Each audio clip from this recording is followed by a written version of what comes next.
I need to talk a little bit about traffic. I don't need to tell all you guys here that traffic around the stadium is hard all the time. If you go out there now, it's hard. That's just the nature of getting around Bloomington right now with the widening of the bypass. And on game days, that construction is going to make game day traffic a mess. It's going to be a mess here, and frankly, it's going to be a bit of a mess up at 465 and 37. So whether you're in Bloomington or coming to Bloomington through traditional routes of the Fort Wayne and Indianapolis folks, we're going to have some real challenges with traffic. We've understood that for a long time. We've been working closely with NDOT, local law enforcement, the state police. Mayor Cruzan and his folks have been fabulous.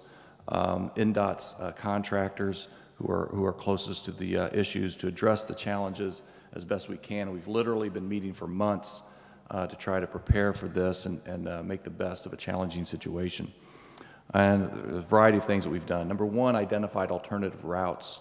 And there'll be a handout that you'll receive. It's posted on our website. It's been mailed to our season ticket holders. It's been mailed to other ticket holders that we've been able to communicate with, identifying 7 different alternative routes to get to the stadium.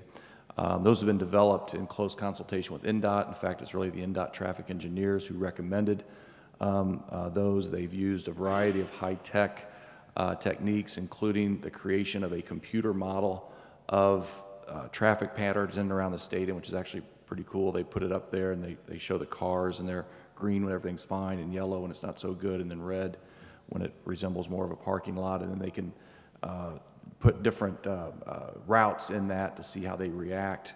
And a lot of it's intuitive, but sometimes they find things that are counterintuitive based upon using this cutting-edge technology. We'll be adjusting the traffic pattern. We're ditching the clockwise or counterclockwise or whatever it was pattern, because it just doesn't work in light of the construction challenges that we face. And there's more details in the handouts. I won't get into the weeds on that, but it really enables us to utilize 17th Street in a better way, both to get people into the stadium and to get people out of the stadium after the game. We were underutilizing 17th Street, and in the new challenges of construction, that the old pattern just wasn't going to work. Local law enforcement will have the flexibility to adjust the pattern, which many of our fans find frustrating because, hey, I was going this way last week and now I can't because the guy's having them go another way. But we think that having a little more autonomy with the police agencies, and this is something they really requested, will enable us to maybe make better judgments to keep people moving as we go through game day. In addition to identifying these alternative routes and adjusting the traffic patterns, you are part of an aggressive communications initiative. We've got to tell people what's going on. It's very clear to those of us who work with this all the time, but to the casual fan and even to our season ticket holders, sometimes they can be unaware of what's going on down here. So we've sent letters to all of our season ticket holders. We've sent letters to other ticket holders for whom we have addresses, emails. This is all over our website. We're using social media, particularly Twitter, for this. We're encouraging op-ed pieces in your newspapers. We're doing this press conference. We'll be doing radio call-in shows. We're even doing billboards, and we've got examples of that, letting people know, avoid the construction, arrive early. NDOT's helped us in a variety of ways other than just the computer models. They're going to be altering the traffic signals so that hopefully there's longer green in Indianapolis and Martinsville so people can get through. You might recall in years past, because we hadn't been working as closely with NDOT, they were on weekend intervals so that people were sitting at those lights longer than they needed to. They'll be using the cameras they have at 37 and 465 to monitor traffic and make adjustments and use their understanding of what's going on the ground to communicate through message boards, which are under the control of NDOT. At NDOT's recommendation, we've purchased 4 message boards, electronic message boards ourselves. It costs $60,000. So we're investing not only time but resources to try to make the experience as positive as it can be for our fans. We'll be utilizing those. We've taken one of our suite boxes out of one of our revenue-producing suite boxes out of inventory to make it a command center to help support the traffic command center with information on the ground and so forth. So we've been trying to do everything that we can think of to address what is a challenge that we're faced with. I think these alternative routes will be helpful. I think the message boards will be helpful. I think everything we're doing will be helpful. But the only way to really try to get around this thing is to arrive early. And I'm talking about like really early. I'm telling my friends in Indianapolis to try to get here when the gates open. And the gates open 5 hours before kickoff. Because as you guys know that travel around here all the time, it's challenging even on a normal day. On game day, it's going to be a huge mess, and I'm very encouraged by these creative alternative routes, but the two words are arrive early, arrive early, arrive early. You won't avoid everything, but you'll avoid I think the worst of it. To make it worth your while to arrive early, not only to avoid the frustration of sitting in traffic, but to have some fun while you're down here, we are opening the lots 5 hours before kickoff. We're adding 50 portalettes, so we're going to have 140 this year over the 90 we had last year for the comfort of people that choose to spend their early time tailgating. There's other things to do besides tailgate. Hoosier Village is opening 3 hours before kickoff. I mentioned that before. There's music, food, drink, and so forth there. The walk, you can participate in that, get a good spot along the route. Kids Zone and Knothole Park will open 90 minutes before kickoff.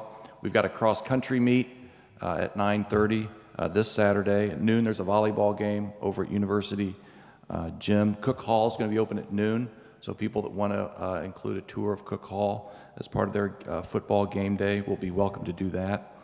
This Saturday is going to be particularly good, I think, because the Big Ten mobile tour will be here. It's here from 4 to 7 next to Hoosier Village. The Big Ten championship trophy's there. You can have your picture taken with the trophy. There's all kinds of stuff that the Big Ten has, and we're the first school to have the mobile tour at our school. The ESPN Gridiron Tour is going to be here from 11 to 7 next to the Vault Alumni Center. There's like a simulated Jeep course or something. It's sponsored by Jeep. It's supposed to be pretty cool. So there'll be a variety of things to do, and of course bars and restaurants and favorite haunts and strolls around campus and all that. So I really encourage people to arrive early.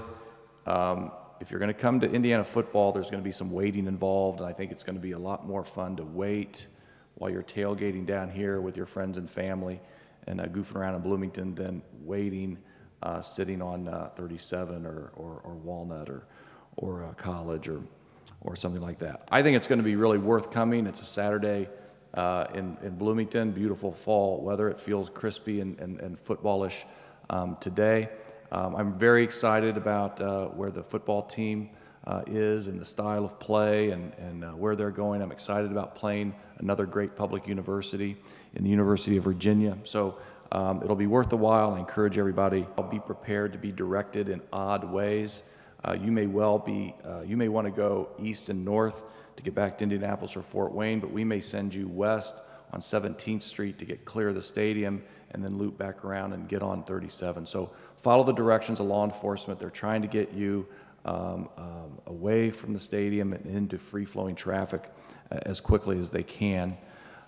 The lots will be open for as long as it takes. The portalettes will stay open if people want to kind of hang out after the game. And the final thing is, I would encourage people who aren't going to the game on Saturday to try to find routes to where they're going somewhere other than around the stadium. For your own sake, if nothing else, you're going to get sucked in to this traffic vortex, and you don't want that to happen if you're going to the Ace Hardware store or the Reservoir or wherever. And also, it will help us keep traffic as manageable as possible. 4/5 of the traffic in and around the stadium on game days are people that aren't going to the game. And just like people in Indianapolis have to get used to staying away from the speedway when there's an event, I think having it part of the kind of culture that we try to stay away from the stadium on the 6 Saturdays that there's games would be a good thing.